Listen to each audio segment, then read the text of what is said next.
It is Friday, July 26th. Let's talk PlayStation.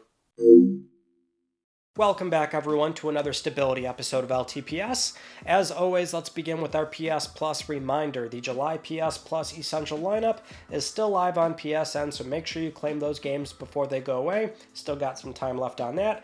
And then going into our first round of stories here, we have a lot of firmware stories. So the first one being a brand new one for PS5, now live on PSN.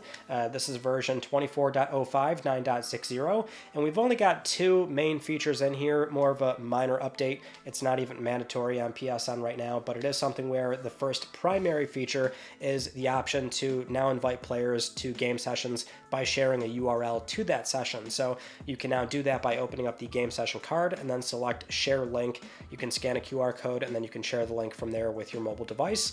And then also voice commands. Those now support the ability to open game help cards as well. So you can do that by saying show game help, and then voice commands in the US and the UK will open up the game help card. And of course, we cannot forget they have also improved system software stability. They've also updated the device software for some DualSense controllers to improve stability, just some, not all. And of course, they've also improved the messages and usability on some screens. So yet another minor firmware that is, if anything, very reflective of where PS5 is right now and how Sony is trying to adapt the console into today's, modern environment and what people expect out of the user experience on that console. What I mean is like the QR code thing, right? Because it's kind of everywhere now on PS5 versus 2020 when it was nowhere to be seen. But now you can sign into PSN with a QR code. You can share your PSN profile with a QR code.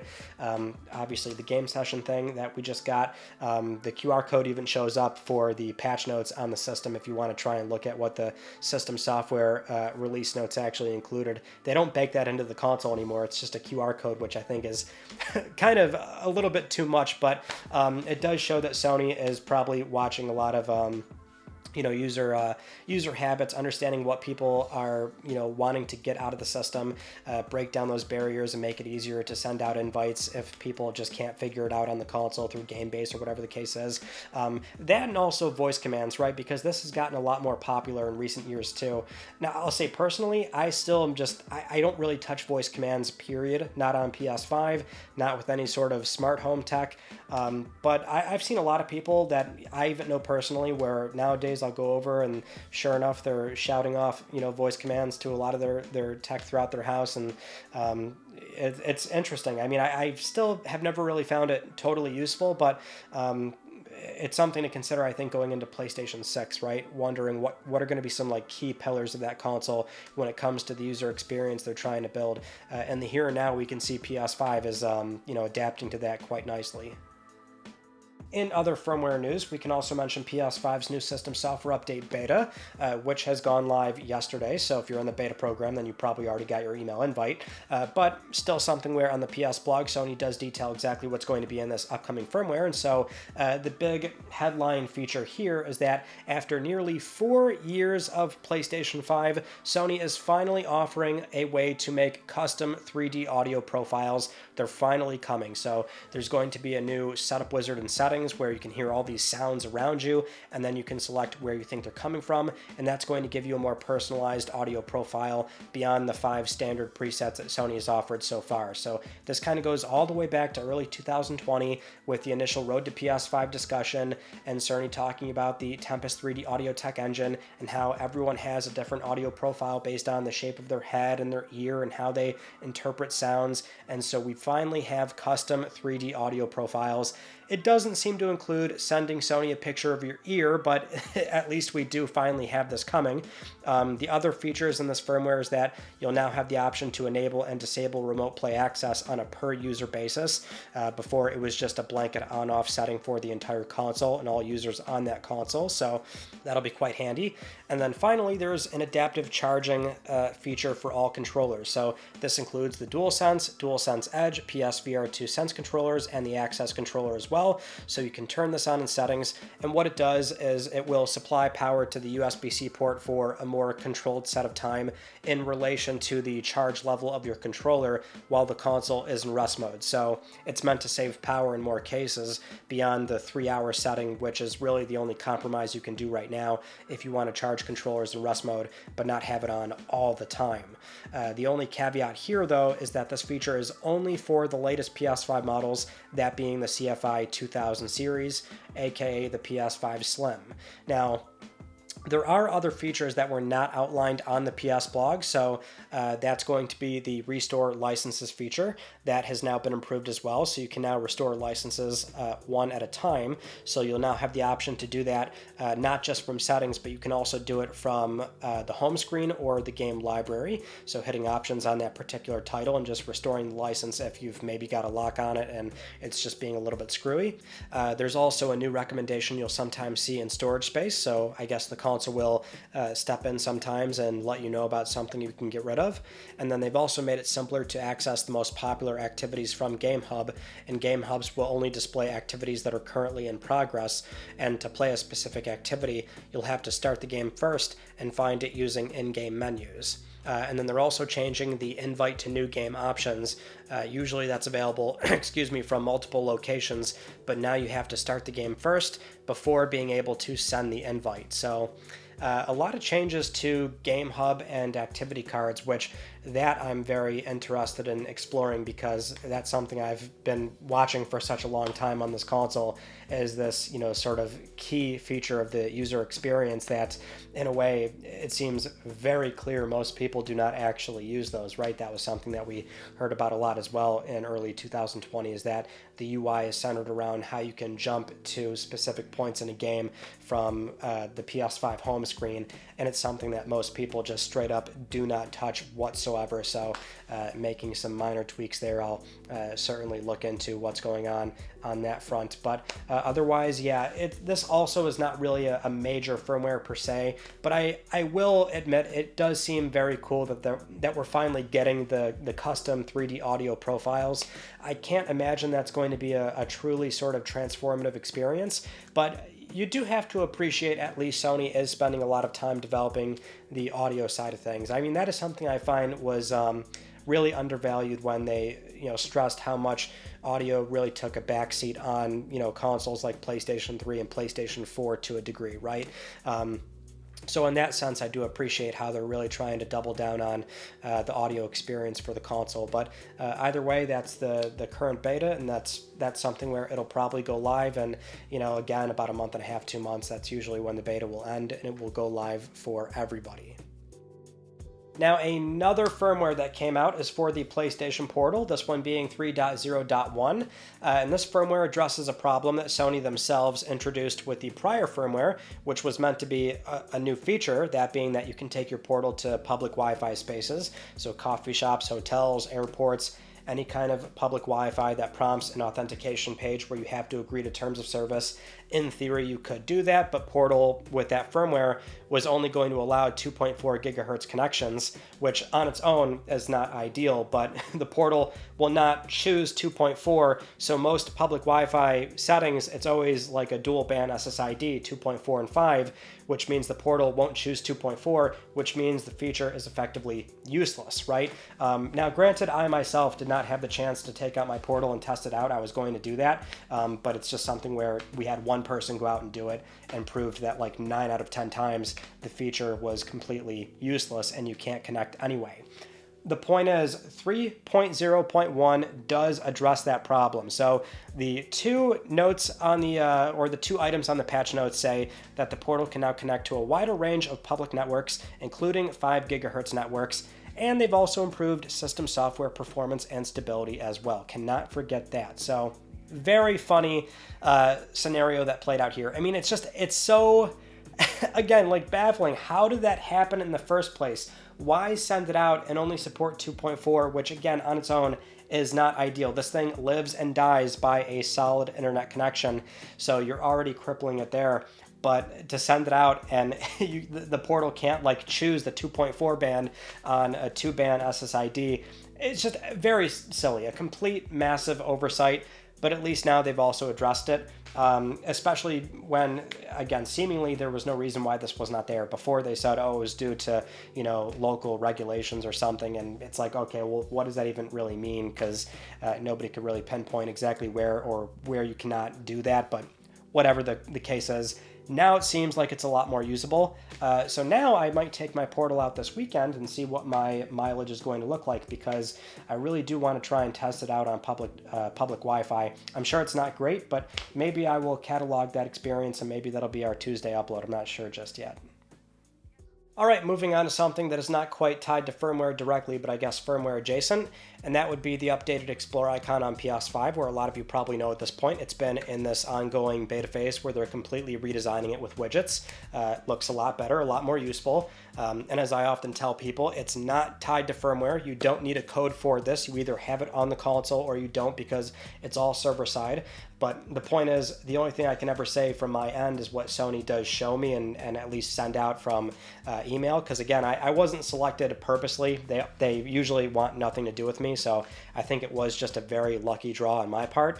But the point is, on my end, what I can see is that the program is actually ending on July 31st. So I did see this on the console. Also prompted me to give a rating for how satisfied I was with the new redesign. And it's actually something where after July 31st, it's going to revert back to the old Explore icon, which is a bummer because, as I've said many times over, I think a lot of you agree, it looks awesome. This is way more useful, much better. And I think what we can say now is that this is good news. I mean, one should reasonably be able to conclude that means they're probably getting ready to launch this thing if we assume that this beta phase went well and they're ready to ship this globally. And that's what I hope for, right? Globally, because again, US consoles, those are the only ones that actually have the Explore icon, but everybody else was not really losing out on anything because it wasn't cool until it started looking like this. So with that in mind, I guess we'll have to wait and see, but let's have our fingers crossed and hope that this does launch globally for everybody very soon. Next up, it looks like Sony is almost ready to support PSVR 2 on PC, because not only do we have the PC adapter coming out very soon on August 7th, but we also have the PSVR 2 app on Steam that just went live recently as well. Now, you can't download it until August 6th, so right before the PC adapter actually comes out, but this is something where, as a reminder, you need the PSVR 2 application on Steam in order to actually set up PSVR 2, which will allow you to play VR games on your PC, but you'll still need the $60 adapter from Sony, and we've also got the system requirements on there as well. And as we can also remind ourselves, this is something where PSVR 2 on PC will not support PSVR 2's adaptive triggers, headset feedback, eye tracking, and various other PSVR 2 specific features, which make the headset a lot less compelling playing it on PC. So even though this is still the booster shot that I want the headset to get, this isn't really, I think, going to move the needle all that much. That, and it's a matter of, like, it's coming a little bit, I don't want to say too late. PSVR 2 is only, a little over a year old at this point, right? We have to remember it's been like a year and a half, basically, even though things obviously do look quite dire for the headset. But I would hope that this application will get updated down the road to eventually properly support more of PSVR 2's features. I would hope that this was simply like a compromise in the here and now of, like, let's get it, supported and running on PSVR 2, and we'll work on all the software stuff down the road and try and get it working later, right? I mean, I would hope it was more of an urgency thing for why they are rolling it out the way that they're rolling it out. All right, folks, let's move on to Concord, Firewalk's PvP sci-fi hero shooter for PS5 and PC. We've got more updates going on here, even though the game is still seemingly not in a very good position. So let's first cover this brand new DualSense, which was announced, special Concord DualSense. The pre-orders are live right now on PS Direct. It comes out on release day, August 23rd, for $84.99 USD, which is quite steep. I will not be surprised whatsoever if this sits in stock for a very long time, like we saw with the LeBron James DualSense. But going over to the Steam Peak CCU, which we actually, we talked about that last week on LTPS because that was during the open beta phase weekend, and initially they topped off at 2,388. And I thought for sure that that number was going to get bigger because I had captured that snapshot like Thursday night or something, but no, it actually did not peak above 2,388 players on Steam. Actually, Marvel Rivals also had a closed test period recently, and that went over 50,000, which is pretty insane. Although I think it's quite clear you can't draw comparables given that, you know, Marvel Rivals is a well-known established IP, and some are even arguing that Sony didn't really do enough marketing or letting people know about this game or its existence, or that there was an open beta. So I know people are going to probably bring up Marvel Rivals, but I thought that was at least worth acknowledging. Now, in the meantime, Firewalk has confirmed that there's going to be no Battle Pass. Post-launch content includes new free gunners, maps, modes, all at no additional cost. The final game is not going to have a solo mode, but there is going to be a training mode, and there's also going to be more progression rewards when the final game does ship, offering what Firewalk says is hundreds of items to customize all the free gunners. And they do still intend on releasing new story vignettes every week to flesh out the characters, which we actually just recently saw a animated short come out as well. So it seems abundantly clear that Sony, up until, you know, this game really debuting to the public, all these things were part of the roadmap, right? All these story vignettes, well, that was primarily from Firewalk, but this new animated short that they put out, the DualSense, and, well, they are pumping marketing into the game. I mean, some are arguing that Sony isn't doing enough of that, but it would seem clear that they're making this game fairly well known, or at least as far as how Sony typically does these things.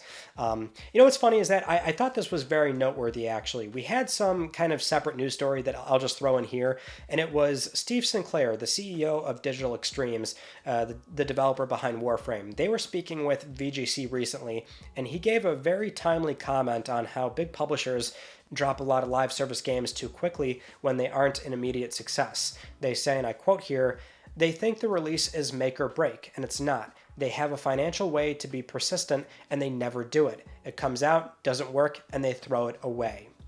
I find this is very timely with Concord because obviously the discussion with this game right now is, in fairness, a matter of it's going to come out, it's going to do bad. There is no universe at this point in the game where it comes out and it does some kind of Helldivers 2, you know, numbers. It's this huge meteoric success. Maybe that would happen long term over, you know, calculated updates and Sony supporting the game. But that is the one area where we can look at that and say Sony is probably going to do that. Sony, you know, thus far has not really dropped live service games, which they historically have very little presence in to begin with.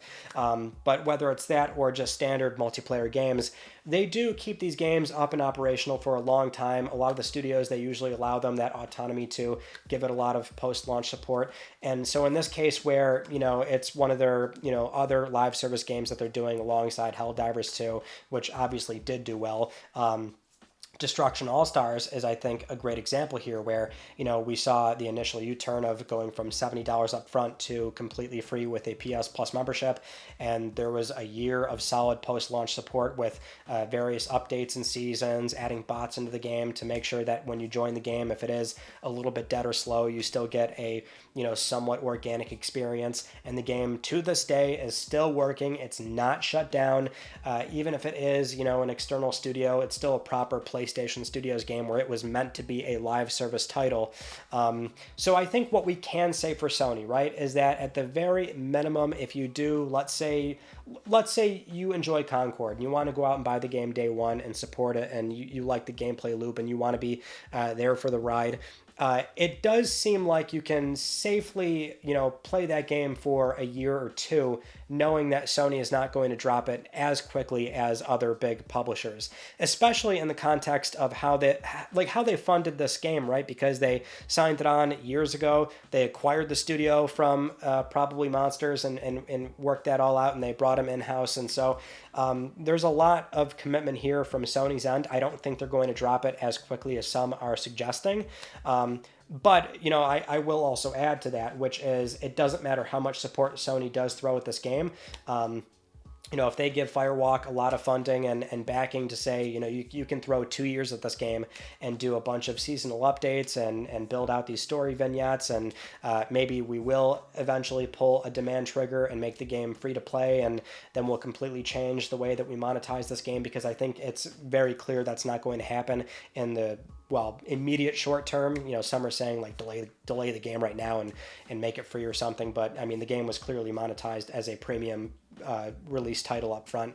But Sony can do all those things, right? My point is they'll do all that, and if the market doesn't want it, they don't want it. So I think the game, if it never does find a big audience, then we would hope that Sony does what Steve is implying here, that the game has this sort of very small player pool that's persistent and it's, viable. I mean, gosh, the other example I forgot to mention is Dreams, right? Dreams, to a degree, is live service, right? And they let Media Molecule, mess around with that for a long time as well, not to open up a different can of worms in terms of how Sony did not really support that game the way I think that it needed, but I think you all sort of get the point I'm laying down here. Concord still has massive problems, but it might not have the same roadmap that other live service games have when they do fail on release day. In other PlayStation Live Service news, we can also mention Helldivers 2 has a new big content drop coming very soon on August 6th. It's called the Escalation of Freedom Update, and this one has a bunch of new things. New enemies are coming, like the Impaler. That's actually from Helldivers 1, where there's these big, crazy tentacles that come out of the ground. Then there's also the Spore Charger. It's always got this fog traveling with it, so it's hard to see when it charges you. The automatons are bringing in an artillery, so this big tank that shoots rockets at you. And then there's going to be a new difficulty setting as well, so it's going to get even harder with these much bigger outposts you can run through. Then there's also new environments, new extraction missions. It seems like there's a lot coming very soon, so the game, when it came out back in February, this seems like it's the biggest update so far. And I thought that was worth mentioning, given that it's the kind of game where I know a lot of folks are going to be, jumping out of it, or they're already done with it and waiting for a big content drop. So it seems like this is probably the one where you're going to want to maybe hop back in and check out what's going on, especially because Helldivers 2 is still like any other big live service game. It's going to feel a bit stale eventually. So I think the community so far has been definitely fiending for some kind of big drop like this, and it looks like you don't have to wait much longer for it. Moving on to China Joy 2024, which takes place this weekend, happening right now, basically. And if you remember from last week's episode of LTPS, we had mentioned that for Sony's entire lineup, we didn't actually see Lost Soul Aside on there. Well, shortly after LTPS, the official Lost Soul Aside account actually did confirm that they will be there. The director is going to give an interview, and gameplay is going to be streamed as well. So looks like we are indeed going to get that update for Lost Soul Aside, which was expected because this game is still going to come out this year, we assume. So that is going to show up on the 28th, I think it is. So not much longer for some new gameplay for Lost Soul Aside, and maybe some info on when the game actually is going to come out.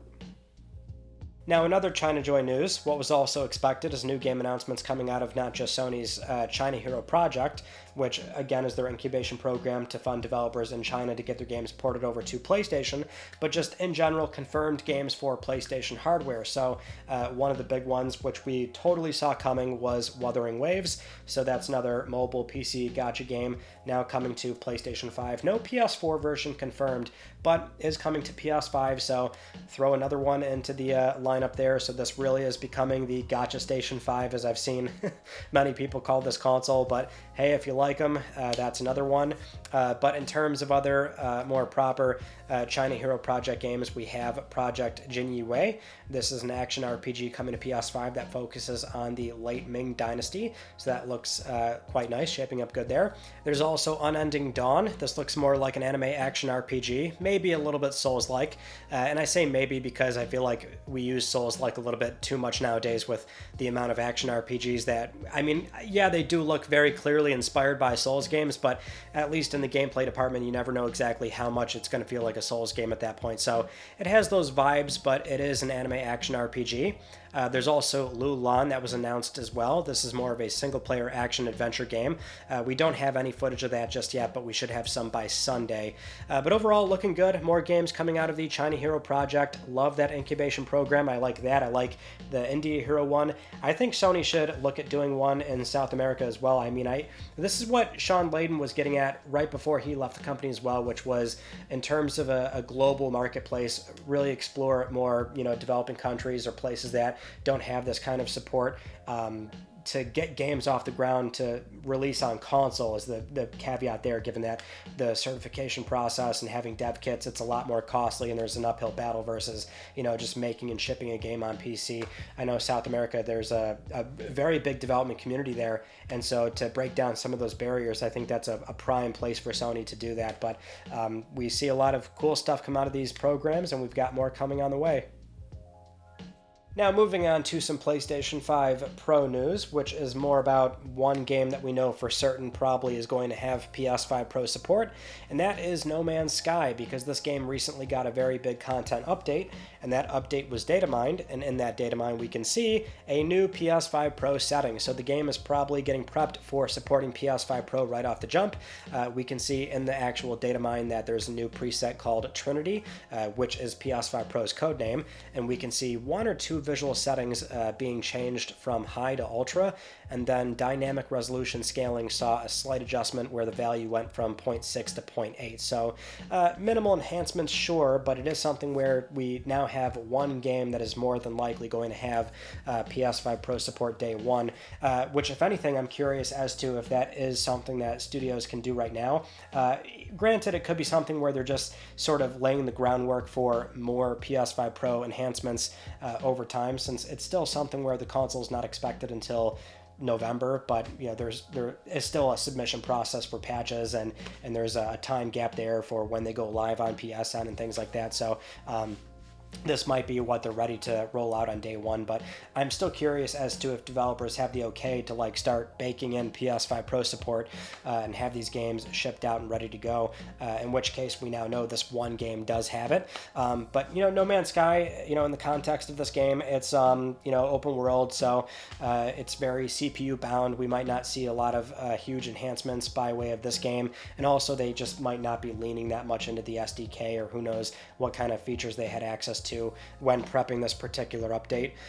We can still reasonably assume that when Sony does debut and talk about PS5 Pro officially, it's going to be the first-party games that are going to heavily lean into things like PSSR, PlayStation Spectral Super Resolution, and also the RT improvements as well, because we're hearing more and more that it's really the ray tracing side where Sony's seeing some, where they're making significant investment, I should say. So with that in mind, that's a good segue into our next news story, which is about PS5 Pro and what we're going to be seeing on the RT side, where it sounds like not just one little bit of RDNA 4 is going to be in PlayStation 5 Pro, but probably a lot of RDNA 4 features, which maybe leans more into that collaboration that Mark Cerny had with AMD and the product roadmap. We saw this with PlayStation 5 itself, so one could safely assume that's probably happening here with the Pro.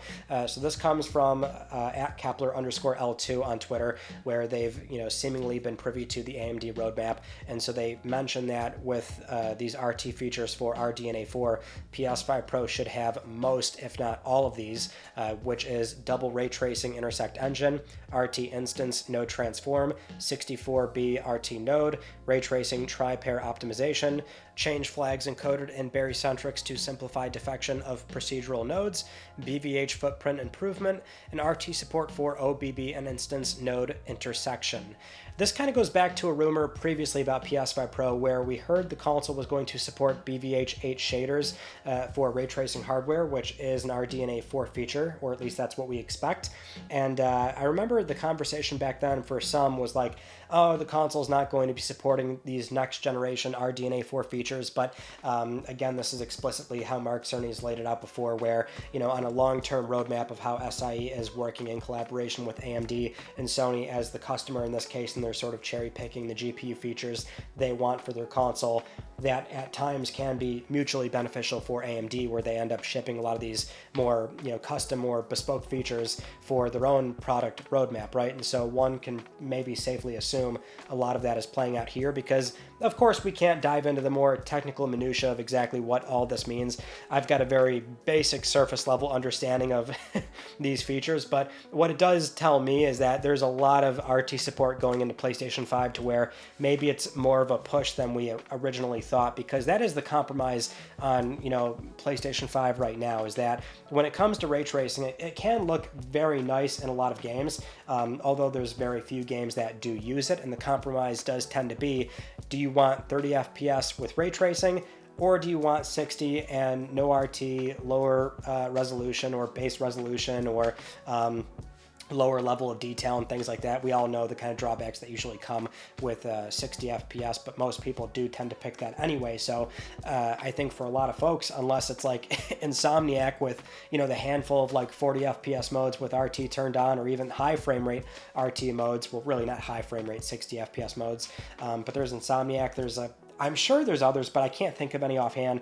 The point is that list is very small. I think Sony does want to capitalize on that portion of this console and maybe try and get more studios to, ship 60 FPS modes with ray tracing if they're going to be baking in this much RT hardware to try and accomplish that, right? Because that's really what that's what you want out of this, is throwing ray tracing into 60.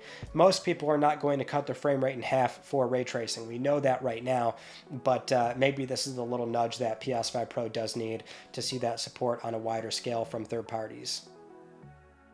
Next up, we just had to talk about this physical video game news, which is definitely good, and that is a very big publisher. Capcom is doubling down on their support for physical media, despite the fact that their own ratio shows that they're primarily selling digital, like most other publishers and most other games nowadays. But recently, Capcom was speaking to shareholders in a meeting, and Capcom did clarify that they're still supporting physical media, saying a significant number of end users demand physical media, so they do not expect to eliminate physical products anytime soon.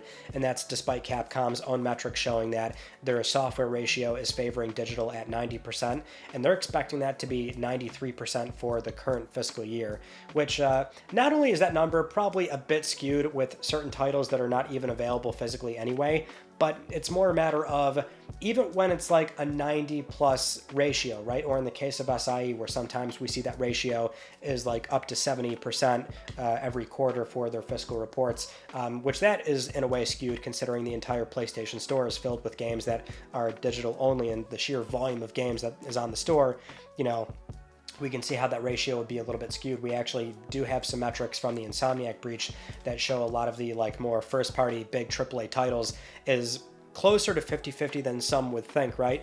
But I digress. The point is, even when you get up to 70, 80, 90%, as long as the sheer volume of games being sold is still quite high, then that means the remaining 30, 20, 10% is still going to account for millions of games being sold at retail or shipped to consumers, right? I always drive this point home a lot, but it's a matter of this lives and dies by the platform holder. If Sony, Microsoft, Nintendo do not offer any physical media on upcoming new consoles, that's where it dies, because in theory, there can always be physical media, even when it gets up to 90%, because at a certain point, it is going to level off, right? It'll never get to 99.9%, purely digital, to where it makes no sense whatsoever to print a disc. There is going to be a sort of reverse bell curve eventually where there is interest or just sort of leveling off on, how many people still want to buy physical discs. That will always be there. So as long as, for certain publishers, if they're shipping a large volume of games, it'll always make sense. Now for others, it won't, right? Because at the end of the day, it is something where the kind of fulfillment and the process of, printing and shipping physical media, it can be a costly endeavor, especially for minimum order quantity sometimes. I mean, it really depends, obviously. Sony and Nintendo have been quite good with this, but it really does live and die by them. So it's always encouraging to see a big publisher like Capcom at least get ahead of this and say, for now, we are still supporting physical media. Moving on to a PlayStation Studios leak. I don't know, I wouldn't really call it that because what happened here was PlayStation Studios Malaysia, which is one of Sony's support studios, and that's primarily what they do. They have a number of disciplines and roles that are meant to support the other first-party teams, so they don't make their own games. But what did happen here was over on LinkedIn, the Minister of Digital Business in Malaysia did a site visit to the studio, and they had this video showing off the visit. So we can clearly see some concept art that shows up on a game that at first might not be easily identifiable, or at least that's what we thought, because apparently that image is from Smite, which is probably a part of that artist's personal portfolio. But there are some other images that pop up, and we're not exactly sure what they are. And I would not really call this a leak, if only because it's a video that was very purposefully made. A lot of companies that work on confidential things, I mean, more often than not, when there's guests that show up, well, the guest will sign an NDA, obviously, but more so when cameras are on site, right? A lot of people will be briefed on that, so they're not going to purposefully film something that is showing something that they shouldn't be showing. So I don't know, it's like, is that really how we're going to find out about something? Like, with this, I don't know. I don't really buy it, especially because what we're seeing, we can't identify what it is or what it goes to. So, I mean, maybe it is genuine material that's going to show up in a future SIE project, but there's really not much to go on beyond just that. Now, something else we can look at with a little bit more substance for actual speculation is this one post from Daniel RPK, or Daniel Richmond, about 2 months ago.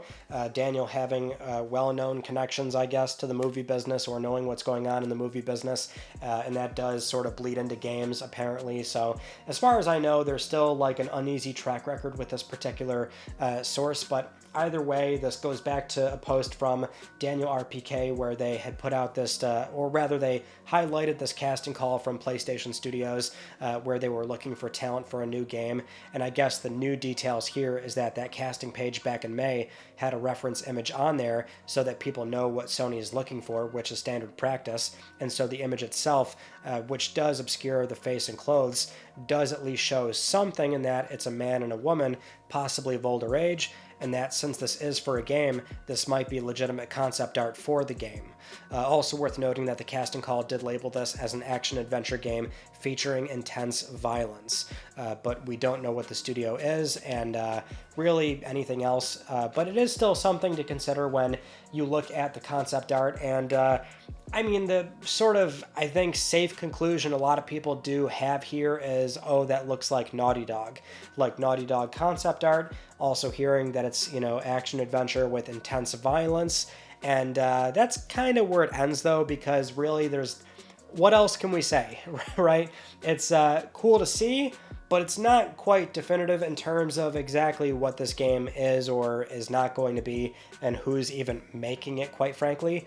But at least with Naughty Dog, we do know they're ramping up their next project, and Neil Druckmann's been pretty forward about how he's, really excited about how that's shaping up.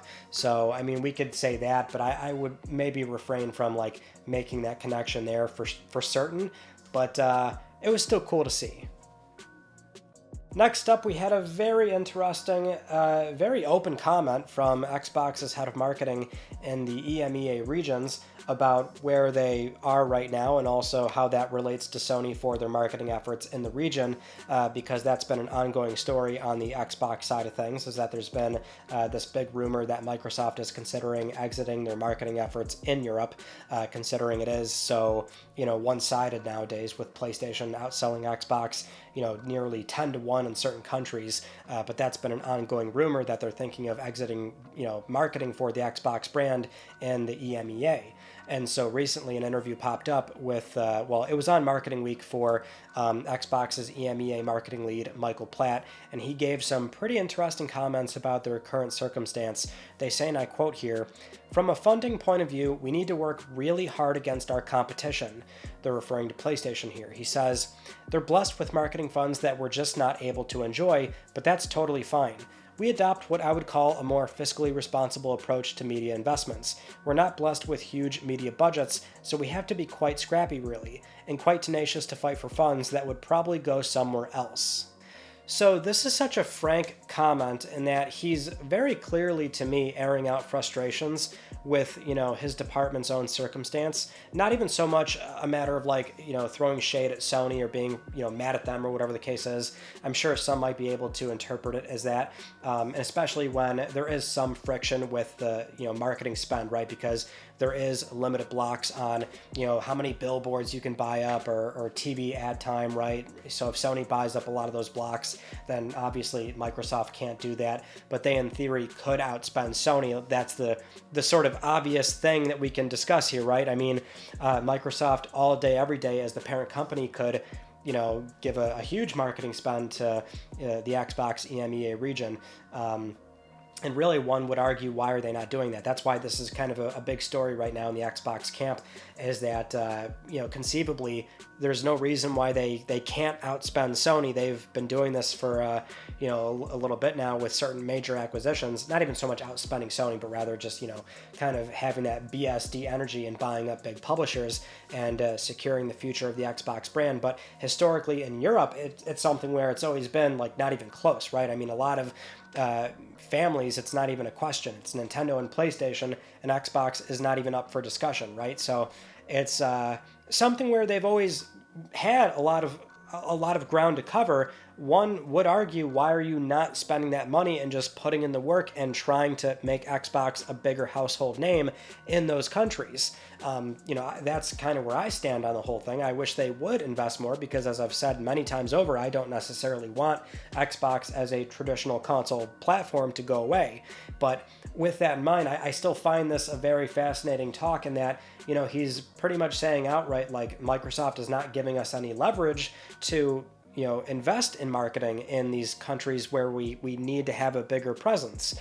And this is right off the back of that story about how they might just be straight up giving up on Europe marketing, which is kind of crazy. But yeah, I did find that interesting. It's not necessarily something where, again, it's like directly against Sony. They do have to outspend them to a degree in scenarios where there's limited, TV ad time, right? Or the amount of times they can show Xbox during a football game versus PlayStation, right? So there's obviously some issues there, but that's something for Microsoft to work out.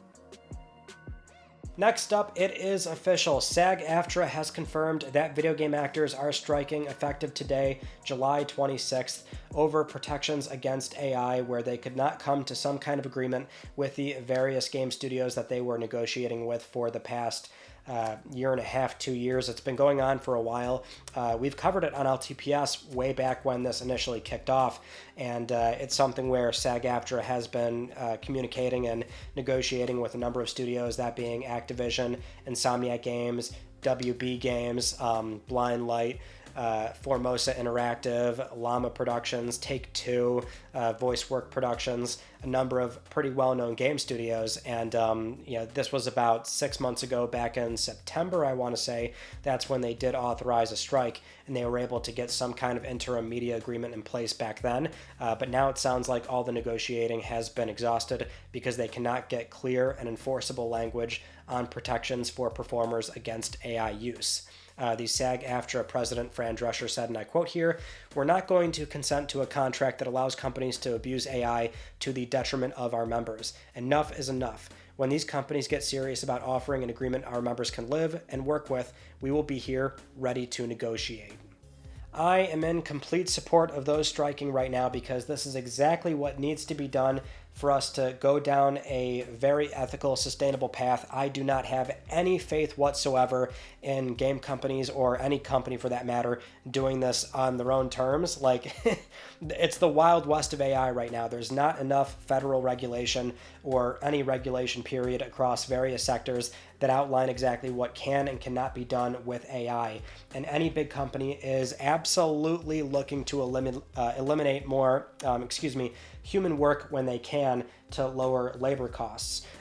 We just had Sony during their corporate strategy meeting mention that, oh, one great use of AI for game development is QA, quality assurance, or I think he also said localization.